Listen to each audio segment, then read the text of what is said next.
आकाशवाणी लखनऊ से प्रादेशिक समाचार। मुख्य समाचार। मुख्यमंत्री योगी आदित्यनाथ ने गाजियाबाद में काइट ग्रुप ऑफ एजुकेशन के रजत जयंती समारोह को किया संबोधित। कहा, राज्य सरकार की विकासोन्मुखी नीतियों से उभर रहा है नया उत्तर प्रदेश। उपराष्ट्रपति जगदीप धनखड़ कल एक दिवसीय दौरे पर आ रहे हैं वाराणसी। कंपनी सचिवों के राष्ट्रीय सम्मेलन को करेंगे संबोधित। पूर्वांचल सहित राज्य के कई जिलों में धान की खरीद आज से शुरू। किसानों की सुविधा के लिए प्रदेश भर में बनाए गए हैं 4,861 क्रय केंद्र। और प्रदेश भर में धार्मिक आस्था और उल्लास के साथ मनाया जा रहा है करवा चौथ का पर्व। नमस्कार, प्रदेश के समाचारों के साथ मैं दीबा हाशमी और अब समाचार विस्तार से। मुख्यमंत्री योगी आदित्यनाथ ने कहा है कि राज्य सरकार विकासोन्मुखी नीतियों और योजनाओं को बेहतर ढंग से लागू करके नए उत्तर प्रदेश का नया अध्याय लिख रही है। श्री योगी ने आज गाजियाबाद में काइट ग्रुप ऑफ एजुकेशन के रजत जयंती समारोह को संबोधित करते हुए ये बात कही। उन्होंने कहा कि पिछले 6 वर्षों के दौरान प्रदेश में ढांचागत विकास पर विशेष बल दिया गया है, जिसके सकारात्मक परिणाम देखने को मिल रहे हैं। इंफ्रास्ट्रक्चर के बाद प्रदेश में टेक्नोलॉजी का बेहतरीन उपयोग करते हुए पीएम डिजिटल मुहिम से प्रेरणा लेते हुए जिस कार्यक्रम को हम आगे बढ़ाए, आज उसका परिणाम हम सबके सामने है। और किस रूप में यूपी इन्वेस्टमेंट के सबसे अच्छे डेस्टिनेशन के रूप में अपने को स्थापित कर सके। ईज ऑफ डूइंग बिजनेस में यूपी देश के अंदर पहले और दूसरे नंबर की लड़ाई लड़ सके। 14वें स्थान से हम पहले और दूसरे नंबर पे आ जाएं। यूपी देश के अंदर की 8वीं 10वीं अर्थव्यवस्था से आज पहली दूसरी अर्थव्यवस्था के रूप में अपने आप को स्थापित करने की होड़ में खड़ा कर सके।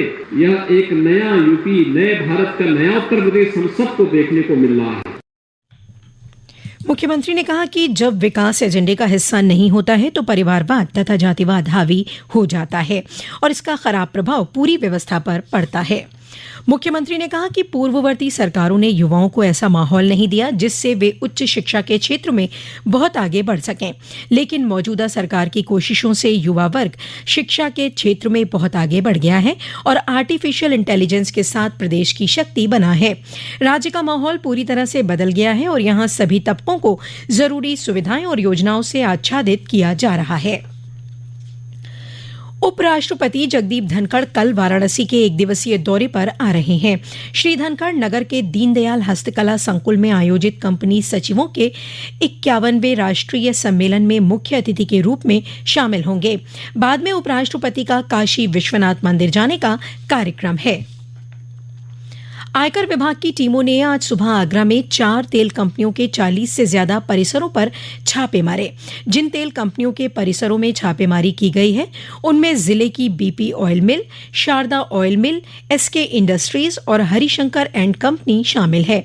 आयकर अधिकारी इन सभी तेल कंपनियों के दफ्तरों में मौजूद जरूरी अभिलेखों और लैपटॉप डेटा की जांच कर रहे हैं। आयकर विभाग को इन कंपनियों द्वारा फर्जी कंपनियों के जरिए व्यापार करने और स्टॉक रजिस्टर में गड़बड़ी की शिकायतें मिली हैं। इन सभी ऑयल कंपनियों की तेल की सबसे ज्यादा खपत बिहार, बंगाल और असम राज्यों में है। प्रधानमंत्री नरेंद्र मोदी ने पिछले दिनों मन की बात कार्यक्रम में युवाओं से देश की जनजातीय विभूतियों के संघर्ष और योगदान के बारे में जानने और उनसे प्रेरणा लेने का आह्वान किया था। इस श्रृंखला में आइए आज डालते हैं जनजाति नायक तिलका मांझी के संघर्ष और शौर्य पर एक नजर। तिलका मांझी ने 1770 के बाद करीब 21 साल की आयु में अंग्रेजों के शोषण के खिलाफ भागलपुर इलाके में तीर कमान उठा लिए थे और संथाल तथा अन्य लोगों के साथ मिलकर युद्ध छेड़ दिया था। उन्होंने संथाल क्रांति की अगुवाई की, जिसके परिणाम स्वरूप 1784 में एक विशाल संग्राम हुआ। इस दौरान क्रांतिकारी तिलका मांझी पकड़े गए और 13 जनवरी 1785 को इन्हें फांसी दे दी गई। जनजातीय इलाके में क्रांति और शौर्य के प्रतीक के रूप में अपनी अलग पहचान बनाने वाले मांझी संथाल जनजाति के मुर्मू परिवार में 1750 ईस्वी में तिलकपुर गांव में पैदा हुए थे। वो पहले ऐसे क्रांतिकारी थे जिन्होंने सबसे पहले संथालों को अंग्रेजों की फूट डालो राज करो की नीति के प्रति जागरूक किया था। तिलका मांझी ने अंग्रेजों द्वारा जबरिया कर वसूली के विरोध में आंदोलन चलाया। ब्रिटिश शासन के दमनकारी हथकंडों से तंग आकर तिलका मांझी ने अंग्रेजी अधिकारियों के खिलाफ गोरिल्ला युद्ध शुरू कर दिया, जिससे अंग्रेजों की सेनाओं में त्राहिमाम मच गया और अंग्रेज सैनिकों की लाशें पट गईं। संथाल जनजाति तिलका मांझी को अपने धर्म, संस्कृति और परंपरा का मार्गदर्शक मानती है। संथालों के लोकगीतों में मांझी का शौर्य और बलिदान आज भी प्रचलित है। ये समाचार आप आकाशवाणी लखनऊ से सुन रहे हैं। ताज़ा समाचार जानने के लिए आप हमारी वेबसाइट newzonair.nic.in पर लॉगिन कर सकते हैं। प्रादेशिक समाचारों के इस बुलेटिन में आपका फिर से स्वागत है। पूर्वांचल सहित राज्य के कई जिलों में आज से धान खरीद शुरू हो गई है। गोरखपुर, देवीपाटन, आजमगढ़, विंध्याचल, वाराणसी, चित्रकूट, बस्ती, प्रयागराज और कानपुर मंडलों के सभी जिलों में क्रय केंद्रों पर धान खरीद सहित किसानों की आसानी के लिए जरूरी व्यवस्थाएं की गई हैं। राज्य सरकार ने किसानों को उनकी उपज का लाभकारी मूल्य दिलाने के लिए धान का न्यूनतम समर्थन मूल्य निर्धारित कर दिया है। सामान्य धान 2,183 रुपये प्रति क्विंटल और ग्रेड ए धान 2,203 रुपये प्रति क्विंटल की दर से खरीदा जाएगा। इस साल 70 लाख मीट्रिक टन धान की खरीद का लक्ष्य तय किया गया है। प्रदेश के सभी जिलों में 4,861 क्रय केंद्र बनाए गए हैं। राज्य के पश्चिमी जिलों और लखनऊ संभाग के कई जिलों में अक्टूबर से ही धान की खरीद शुरू हो चुकी है। अब तक 10,912 किसानों से 68,016 मीट्रिक टन धान खरीदा जा चुका है। मऊ जिले में धान की खरीद शुरू हो गई है। जिला खाद्य और विपणन अधिकारी ने बताया कि जिले में 49 धान क्रय केंद्र बनाए गए हैं और जिले के लिए 60,000 मीट्रिक टन धान खरीद का लक्ष्य रखा गया है। उन्होंने बताया कि अब तक 4,227 किसानों का पंजीकरण हो चुका है। प्रदेश भर में आज करवा चौथ का पर्व धार्मिक आस्था और उल्लास के साथ मनाया जा रहा है। इस पर्व पर सुहागिन महिलाओं ने अपने पति की दीर्घायु और सेहत के लिए निर्जला व्रत रखा है।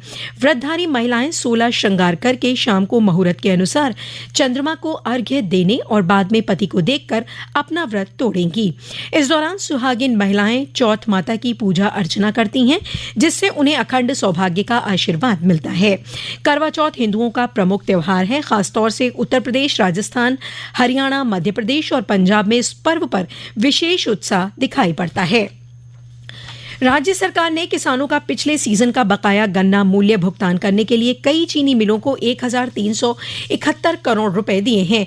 ये जानकारी आज पीलीभीत में प्रदेश के गन्ना विकास और चीनी उद्योग राज्य मंत्री संजय सिंह गंगवार ने मीडिया को दी। उन्होंने बताया कि पीलीभीत के बरखेड़ा में संचालित बजाज हिंदुस्तान चीनी मिल को 93 करोड़ रुपए किसानों का बकाया अदा करने के लिए दिए गए हैं। उधर लखीमपुर खीरी जिले में संचालित बजाज ग्रुप की चीनी मिलों ने क्षेत्रीय किसानों के गन्ना बकाये का भुगतान कर दिया है। भुगतान के रूप में 424 करोड़ रुपए किसानों के बैंक खातों में सीधे भेज दिए गए हैं। जिलाधिकारी महेंद्र बहादुर सिंह ने बताया कि बजाज ग्रुप की गोला गोकरणनाथ चीनी मिल ने 144 करोड़ रुपए, पलिया चीनी मिल ने 157 करोड़ रुपए और खंभार खेड़ा चीनी मिल ने 82 करोड़ रुपए का बकाया गन्ना मूल्य किसानों के खातों में अंतरित कर दिया है। पीलीभीत टाइगर रिजर्व पर्यटकों के लिए 15 नवंबर से खोला जाएगा। इस बीच आज से चूका पिकनिक स्पॉट की हट्स की ऑनलाइन बुकिंग शुरू हो गई है। टाइगर रिजर्व के अधिकारियों ने बताया कि सैलानी घर बैठे यूपी इको टूरिज्म की वेबसाइट पर जाकर ऑनलाइन बुकिंग करवा सकते हैं।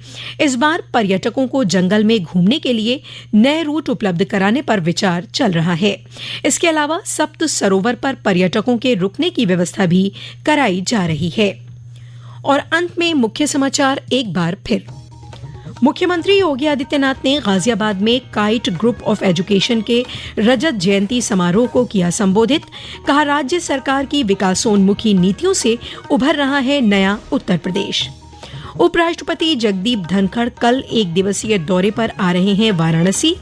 कंपनी सचिवों के राष्ट्रीय सम्मेलन को करेंगे संबोधित।